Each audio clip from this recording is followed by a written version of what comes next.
Hello,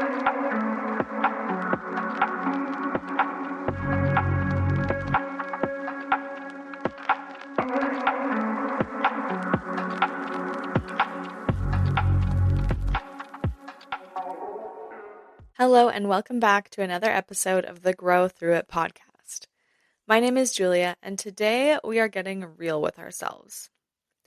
How often do you tell yourself you're doing more than you actually are? That you're working harder than you actually are? If these questions spark some resistance or defensiveness, I'd encourage you to lean into that and ask yourself why. This episode today isn't about shame, but about empowerment through honesty. There are so many areas in life where we can take more accountability. Today, we will cover fitness, relationships, productivity, finances, and self-care/mental health. I've been thinking a lot lately about accountability, and I feel like I need some tough love. And I'm sure many of you might need the same as well. It can be so easy to blame others or blame your circumstances for the lack of progress you're making. But truly, the only person who can change your life is you. Weight loss has been a huge goal of mine for as long as I can remember. I have made every excuse under the sun for not losing the amount of weight I'd like to. But I know that it's on me. This is the biggest reason I wanted to do this episode this week. I've noticed the last couple of weeks, although I've been eating healthy and exercising, the scale is not moving. I started to feel really defeated and frustrated, but I knew I had to look inward. Now, it's true sometimes there is something going on internally to slow weight loss or cause you to plateau, but I know for me, I'm just not being 100% honest with myself. Yes, I'm following my meal plan and not having as many cheat meals, but I'm also not measuring my food. I'm probably adding so many extra calories by not measuring my sauces and coffee creamer or taking into consideration when I add things like a coffee from Starbucks. Just those simple things can add a ton of extra calories. So I realized I can either measure all my food or I can lower my calorie range in my meal plan to allow for those extra calories. I'm going to try out the second option and I'll see how it goes. And if I'm still not losing weight, then I will reassess. Maybe for you, you're telling yourself you're eating clean, but you're not thinking about your daily Starbucks drink or the little sweet treat you have every night. Maybe you think you're eating in a calorie deficit, but you're also eating processed foods with a ton of additives and artificial sweeteners, and that's wreaking havoc on your gut. You have to be honest with yourself, and again, not shame yourself if you're doing those things, but understand that that's why you're not making any progress. When it comes to exercise, you could be exercising throughout the week, but how many workouts are you skipping? Are you actually pushing yourself in your workouts? This statistic really puts it into perspective.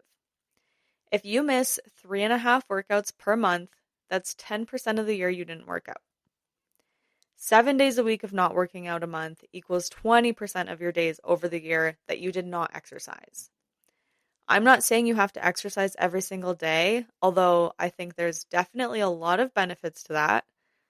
But let's say you plan to work out 4 to 5 days a week, but you actually end up skipping 1 or 2 of those days a week. Then you're down to just a couple days a week working out. At 4 days a week, you're not exercising for 43% of the year. At 3 days per week, it's 57% of the year. That is more than half of the year not exercising. Start being honest with yourself about your workouts. Start tracking how many days you are actually working out. If you are working out consistently and you've tracked that and it's actually true, then start getting honest about the quality of your workouts. Not every workout has to be 100%, but the majority of your workouts, you should be pushing yourself. Next, let's talk about relationships. I've recently had to be honest with myself about my past relationship. Although, as you know, my ex was toxic and did some really awful things, I also played a role in that relationship. I'm not blaming myself or shaming myself. but I am taking accountability that there were two people in that relationship. I definitely was not perfect, and I reacted in ways I would never react now. I could just put all the blame on him, and honestly, I did for a while, but that's not going to help me grow. When we are in a bad situation like that, it's so important to learn from it and see how we could have done better. What could I have done differently? Even in my relationship now, accountability is so important. That includes communication, honesty, and recognizing my own patterns. How am I showing up in that relationship? How can I improve myself and our relationship? We both have flaws, and if we were to ignore those flaws, we would not be growing. Growth happens when you stop blaming and start taking accountability. Let's use an example you may be able to relate to. Do you constantly get frustrated with your partner about leaving their dishes out? Or if you don't have a partner, you could substitute a family member or a friend. It's fair that it's frustrating. I'm using this example from experience. But have you ever actually talked to them about it?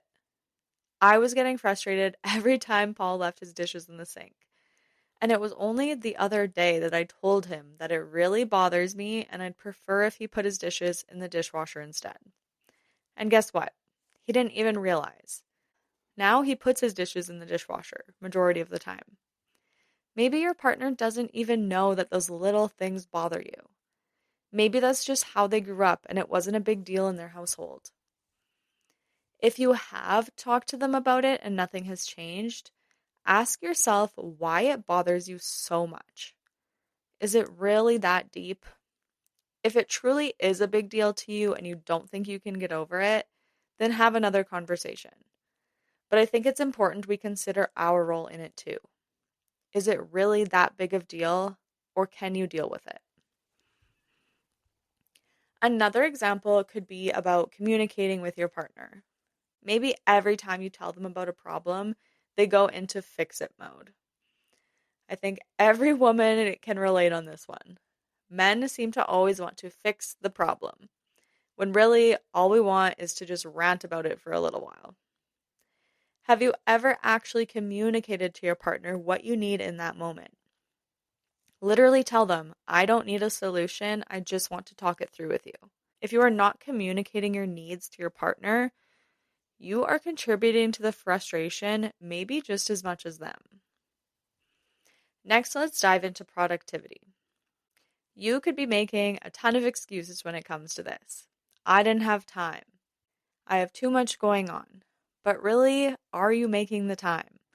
I talked about this in a recent episode, but what truly matters to you, you will make time for. Everybody has 24 hours in a day. It's what you do with that time that matters. Make time for it. Wake up earlier. Maybe go to bed a little later if you need to. Or stop scrolling on your phone so much. Let's start getting real about scrolling, procrastination, and overestimating your output. I'll be the first to admit I've been complaining a lot lately about how I have no time in the day. But when I looked at my screen time, I noticed a large amount of my screen time was on TikTok. I can 100% spend less time on my phone. I can wake up earlier. I've been sleeping in a lot lately, although I have been very tired lately, but I can still wake up earlier. Taking this accountability helps you take back your time. Be real with how much time you're actually spending on your phone, how much time you're watching TV, or how much time you're just doing tasks that aren't really that important. Start keeping track if you can. I've been looking at my screen time lately, and it's really put things into perspective for me. So now I'm trying really hard to spend less time on social media, especially TikTok, because that seems to be the worst for me. Look at your screen time. See where you're spending majority of your time. The other day I spent like an hour and a half on TikTok when I could have been working on my podcast, cleaning the house, doing all the other things that I've been trying to get done that I've been saying I didn't have time for. I absolutely had the time. I just didn't make it a priority. Next, let's talk about finances. Ever since I started tracking my spending with a budget app, it's really showed me what I'm actually spending my money on. The little lies like, oh, it's just a coffee, or I'll budget later, or I'm saving but not tracking are just that little lies. You have to start taking accountability for your spending. The budget app I use, it's called YNAB, which is You Need a Budget, has truly changed my finances. I would not be where I am today without it, and I would still constantly be stressed. It shows me when I'm overspending in a certain category, like groceries, which I do spend way too much money on, or eating out, or buying clothes. Now, I think it's okay to spend money on that stuff every once in a while, but actually having a budget to look at and see how often you're doing it is so important because when you're doing it in the moment, I don't think you realize how much that can add up over time, especially Starbucks. I used to get Starbucks pretty much every single day, if not like at least 3 times a week. But one time at Christmas, I got a bunch of Starbucks gift cards and I had like $150 on my Starbucks app. And that money went away so fast. And I was like, okay, if I'm spending that much money on Starbucks, I need a reality check. I cannot be doing this. I could be spending money on so many other things. So start looking at your finances. Get a budget app. If you don't want to use an app, start writing it down. Write down exactly how much you spend every day and on what. So with the budget app, I have certain categories like groceries, transportation. I have a clothing one, I have an eating out one, and then I have like my regular bills like rent and insurance and everything like that. So it's really helped me stay on track with my spending and not overspend as much. Still working on it, but it's definitely way better than it used to be. You have to own your role in money stress. If you are constantly stressed about money, it's time to look inward. Yes, things are very expensive right now, and that can contribute, but what can you control in this situation? You can control how much you spend. If you just budget a little and stop spending money on things you don't need, start looking at your spending habits, stop avoiding money talk, and start actually planning. Accountability in money equals freedom and peace of mind. Lastly, we're going to talk about self-care and mental health. It can be so easy to blame busyness for not resting, skipping self-care, or ignoring stress. But as I've talked about so many times before, taking care of yourself is the most important thing you can do. You are never too busy to not take care of yourself. If you're not taking care of yourself, you are not going to show up as the best version of you. And that's not only going to affect you and your mental health, it's going to affect everybody around you because you're not going to be showing up as the best version of you in your relationship, as a mom, as a friend, as a daughter. And if you truly want to change your life and be happier and healthier, it starts with you. Recognize when you're not prioritizing sleep, journaling, therapy, or downtime. Are you constantly just on the go and doing everything for everyone else and not taking care of yourself? What advice would you give your best friend or your child if they were feeling burnt out and low energy and not prioritizing themselves? You would absolutely tell them that they need to and that it's important. So why can't you do that for yourself? I think especially when it comes to therapy, I've heard people say, well, I just don't have the money to spend on therapy. Okay, is there something in your life that you could be spending less on? Maybe not buying as many clothes, maybe planning better when it comes to your groceries and using things that you already have in your house instead of buying new things every week. You can find the money and the time for therapy if you really do need it. Same thing with journaling. Journaling, I journal every single morning now. I write down my gratitudes, I write down my intentions for the day, and it literally takes me 3 minutes. You have 3 minutes in your day to do this. Taking accountability in your self-care and mental health means showing up for yourself the way that you promise you will. So remember, accountability is not about punishment, it's about power. It builds trust with yourself and with others. It's also important to give yourself some grace. I've given you many examples from my personal life of things that I need to take accountability in or I have taken accountability in. That wasn't always easy, but if I want to grow and be happier and healthier and learn from my mistakes, I need to take that accountability. And again, it's not about shaming because I don't feel shame around those things anymore. I think at one time I probably did, but I know that everything happens for a reason and I just had to make those mistakes and I had to learn from them. So, I would like you to choose one area this week, whether it's health, relationships, productivity, finances, self care, or anything else you want to cover, and practice accountability there. If you need help picking something, feel free to message me on Instagram and I'd be happy to walk you through it. Remember, growth starts when you look inward. It's time to take accountability for your life and know that you have control.